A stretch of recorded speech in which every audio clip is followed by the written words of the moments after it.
Tu es resté figé longtemps sur l'étagère, méconnu, oublié, caché sous la poussière, ainsi que ces trésors à tout jamais enfouis qui dorment au fond des mers pour toujours évanouis.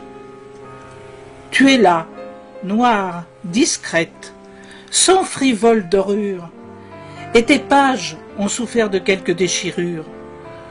Non, tu n'attires pas l'attention du lecteur, et pourtant, tu contiens la voix du Créateur.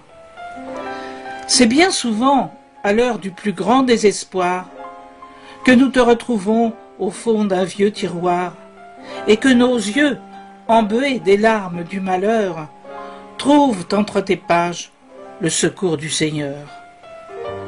Ma Bible, toi qui fus si longtemps délaissée, merci d'être encore là, toujours à ma portée.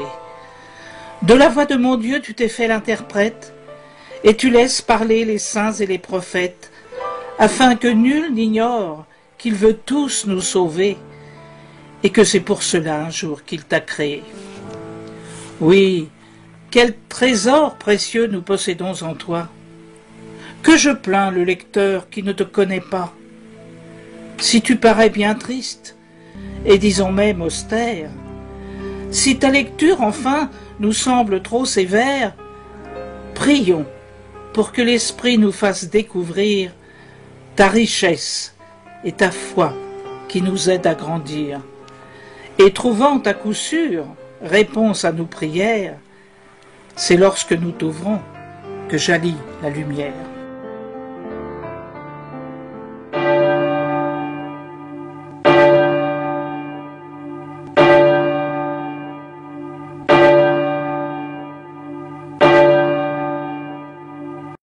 Ô mon ami, pense à ton âme.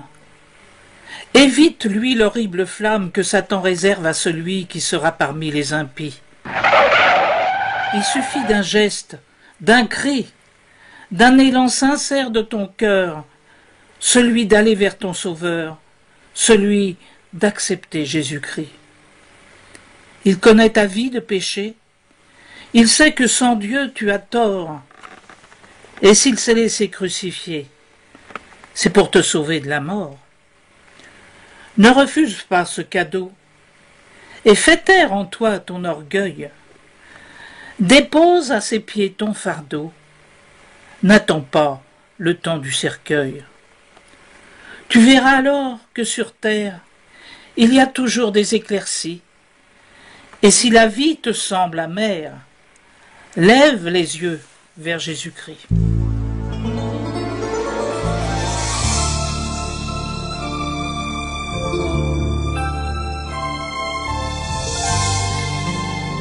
Peuple aveugle et sourd qui ne veut pas de Dieu, tu vas te réveiller dans un terrible effroi lorsque son Fils Jésus surgira dans les cieux pour enlever vers lui ceux qui attendent et croient. Il y a bien longtemps, lorsqu'il donna sa vie, il leur fit la promesse qu'un jour il reviendrait, si dans l'obéissance ils aimaient Jésus-Christ. Mais à travers les siècles, qui encore y croyait? Les temps pourtant nous disent à travers la parole, attention, insouciants, l'heure viendra bien un jour où vous devrez quitter à jamais vos idoles si vous voulez gagner un éternel séjour. Tout ce qui fut prédit dans les temps très anciens, c'est, on ne peut le nier, toujours réalisé. Et la Bible, en effet, peut nous le confirmer. Nous pouvons tous nous dire, si c'était pour demain. Noé, le déluge, la venue de Jésus, tout était annoncé bien longtemps à l'avance. Tous ricanaient bien fort. Et quand ce fut venu, chacun dut constater que c'était l'évidence. Aussi, depuis longtemps nous sommes avertis qu'un jour viendra la fin de ce monde en folie, et qu'il est encore temps, si l'on est endormi, de regarder un ciel qui déjà s'assombrit. Si tu t'es demandé « Qu'y a-t-il donc après ?» et qu'on t'ait répondu « Plus rien, c'est le néant », n'attends pas, cher ami, l'heure de ton décès, car il sera trop tard pour bien choisir ton camp. Un seul chemin, crois-moi, est l'abri le plus sûr, c'est d'accepter Jésus dans les plus courts délais, le seul qui chaque instant à nouveau nous rassure, t'offrant l'éternité où seule est la vraie paix.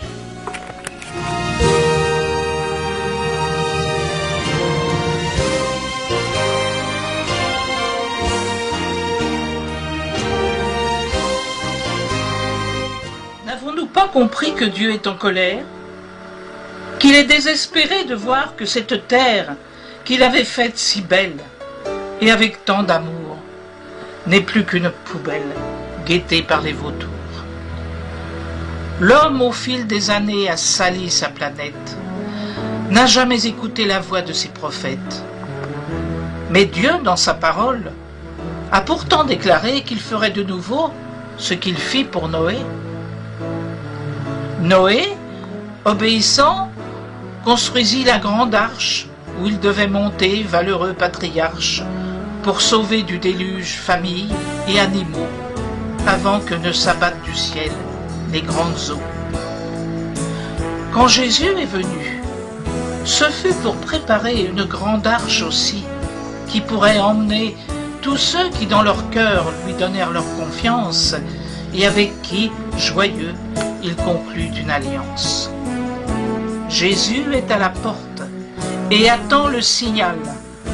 Mais pour certains, hélas, le coup sera fatal, car ainsi que les vierges insensées et sans huile, beaucoup resteront là pour des temps difficiles. Lorsqu'au signal de Dieu, le Sauveur paraîtra, soyons prêts à partir en criant « Hosanna !»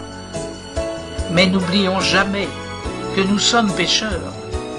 Et pour que ce voyage, il faut un nouveau cœur, un abandon sincère et un vrai repentir, sans lesquels, mon ami, nul ne pourra partir.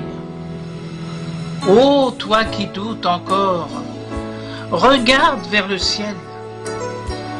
Ne sois pas insouciant, n'aie pas le cœur rebelle. Tu as encore le temps de répondre à l'appel lancé par notre Dieu pour la vie éternelle.